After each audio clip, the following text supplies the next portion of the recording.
Hey there, language learners. Welcome back to Real World English. I'm Emma, and I'm so excited to be here with you today. And I'm Jake. It's a beautiful morning here in the studio, and I'm just thrilled to be connecting with all of you amazing listeners again. Jake, you seem in a really good mood today. Did something special happen? Well, I've been trying this new approach to my Spanish learning that I mentioned last time, and I've got to tell you, Emma, it's completely changed the game for me. Oh, is this the technique you were telling me about last week? The 2-minute thing? Exactly, the 2-minute rule, and I've been seeing such amazing results that I thought our listeners might want to hear about it too. That's perfect because today's topic is actually the 2-minute rule, fluency without studying. I think our listeners are going to love learning how they can make real progress without those marathon study sessions that, honestly, most of us don't have time for anyway. Absolutely. And before we dive in, I just want to say to all our listeners, whether you're washing dishes right now, driving to work, or just relaxing at home, we're so grateful you've chosen to spend this time with us. We truly are. And remember, we always speak nice and slowly so you can catch every word. So let's get into today's topic. Jake, can you explain what exactly the 2-minute rule is for those who haven't heard of it? Sure thing. The 2-minute rule was popularized by productivity expert James Clear in his book Atomic Habits. The basic idea is really simple. When you want to build a new habit, make it so easy that it takes less than 2 minutes to do. That sounds almost too easy. Like, can you really learn a language in just 2 minutes a day? Well, that's the interesting part. The rule isn't about completing your entire language learning journey in 2 minutes. It's about making it super easy to start. And starting is often the hardest part, right? Oh, I definitely know that feeling. I can't tell you how many times I've thought, I should practice my French today, but then I imagine sitting down for an hour with textbooks and feeling overwhelmed before I even begin. Exactly. And then what happens? You probably don't practice at all. Guilty as charged. So how does this work for a language learning specifically? Let me give you an example from my own experience. Instead of saying, I'm going to study Spanish for an hour today, I tell myself, I'm just going to open my language app and review one vocabulary word. That's it. Just one word. Just one word? That doesn't seem like much progress. And that's the magic of it. It's not about the one word. It's about lowering the barrier to getting started. Once I've opened the app and reviewed that one word, I'm already there. The hard part is done. And guess what usually happens? Let me guess. You end up doing more than just that one word. Bingo. Once I've started, I almost always continue for at least 10 or 15 minutes, sometimes even longer. But the key is that I never pressure myself to do more than that initial 2 minutes. You know, that makes a lot of sense. It's like tricking your brain a little bit, isn't it? Kind of, yeah. James Clear calls it showing up. The idea is that the most important thing isn't how much you do in any given session. It's establishing the consistent habit of showing up. And making the habit super tiny at first, literally 2 minutes or less, makes it almost impossible to say no to. I can see how this would help with the consistency problem that so many language learners struggle with. Consistency really is key when learning a language. Absolutely. And you know what? Let's role play this a little bit. Imagine I'm a busy professional who wants to learn English but keeps putting it off because they say I don't have time. How would you suggest I use the 2-minute rule? Ooh, I love this idea. Okay, so you're a busy executive named, let's call you Carlos, and I'll be your language coach. Here we go. So, Carlos, I understand you've been wanting to improve your English for your international business meetings, but you feel like you just don't have the time in your busy schedule. Is that right?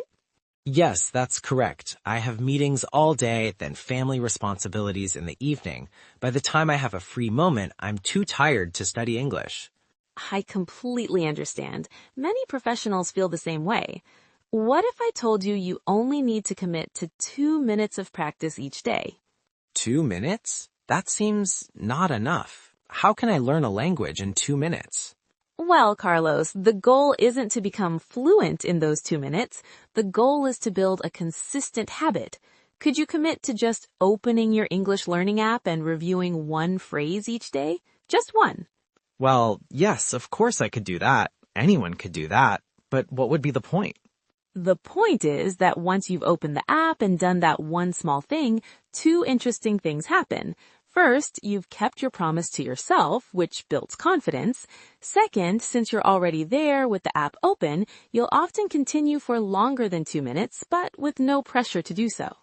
I see, so it's like getting my foot in the door. Exactly. And after a few weeks of this simple habit, you'd have practiced on many more days than if you kept waiting for that magical free hour to study. Okay, back to being Jake now. That was fun, and you made a really good point about keeping promises to yourself. I think that's one of the most powerful aspects of the 2-minute rule. Thanks. And yes, I think we often set these huge expectations for ourselves, then feel terrible when we don't meet them. This approach is much kinder and actually more effective in the long run. Definitely. You know, there's a quote I love from Lao Tzu. A journey of 1,000 miles begins with a single step. The 2-minute rule is all about making that first step as small and non-threatening as possible. I love that. So let's get practical for our listeners. What are some specific 2-minute language activities they could try? Great question. Here are a few ideas. First, you could review just 5 flashcards. Second, you could read 1 paragraph in your target language. Third, you could listen to just 1 short audio clip or even 1 song verse. Those are great. I'd add a few more. You could write 1 sentence in your target language. You could do a quick shadow reading exercise where you read aloud along with the native speaker for just a minute or two. Or you could even just have a tiny conversation with yourself, asking and answering 1 question out loud. I love that last one. Sometimes I play both parts of a conversation in Spanish just to practice different phrases, like, ¿Cómo estás? Estoy bien, gracias. Super simple, but it gets me speaking. Exactly. And I think that's one of the most common mistakes language learners make. They don't actually practice speaking until they feel ready, which might be never. So true. Speaking from day one, even just for 2 minutes, can make such a difference. You know, another mistake I see is people thinking they need to master the perfect learning method or find the perfect resource before they can start. Oh yes, analysis paralysis. They spend hours researching language learning methods instead of actually learning the language. Totally. And the 2-minute rule cuts through all of that. It's like, just do something, anything for 2 minutes. Don't overthink it. I think another common mistake is what I call binge learning, where you study for 5 hours on a Saturday and then do nothing for the next 3 weeks. I've definitely been guilty of that, and the research is pretty clear that distributed practice, shorter, more frequent sessions, is much more effective than cramming. Absolutely. Our brains need that repetition over time to really build those neural pathways. And the 2-minute rule makes those frequent sessions so much more doable.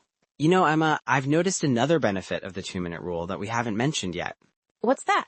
It's really helped me overcome perfectionism, because when I'm only committing to 2 minutes, I don't feel this pressure to make those 2 minutes absolutely perfect. I just show up and do something, anything. That's a great point.